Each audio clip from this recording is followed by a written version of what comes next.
এই ভুতুরে ভোটার দিয়েই জিতেছেন মুখ্যমন্ত্রী। দিল্লি, হরিয়ানা, মহারাষ্ট্রে জিতে যাওয়ার পর টনক নড়েছে।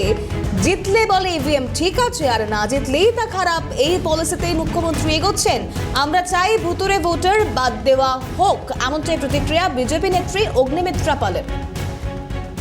এই ভুতুরে ভোটার, এই রোহিঙ্গা, এই জঙ্গি, এই অনুপ্রবেশকারীদের দিয়েই তো মুখ্যমন্ত্রী আপনি জিতেছেন।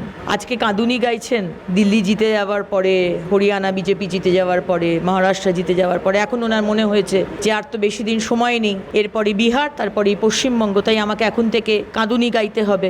জিতলে বলে ইভিএম ঠিক আছে, না জিতলে পরে ইভিএম খারাপ, সেই পলিসিতেই মুখ্যমন্ত্রী যাচ্ছেন। আপনাদের বুঝতে হবে যে এই ভোটার কার্ডের যুক্ত বা মাইনাস করা, ডিলিট করা, এটা কে করেন?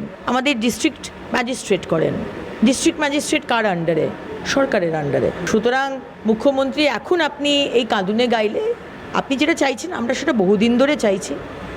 আজকে যেসব জায়গাতে আমরা ইলেকশন কমিশনে গিয়ে কমপ্লেনও করেছি, তার পুরো সুরাহাও এখনো অবধি হয়নি। আমরা চাই যে ভুতুরে ভোটার তাদেরকে বাদ দেওয়া হোক, কারণ সেই ভুতুরে ভোটার দিয়ে আপনি পরের পর আপনি ইলেকশনে জিতে এসেছেন।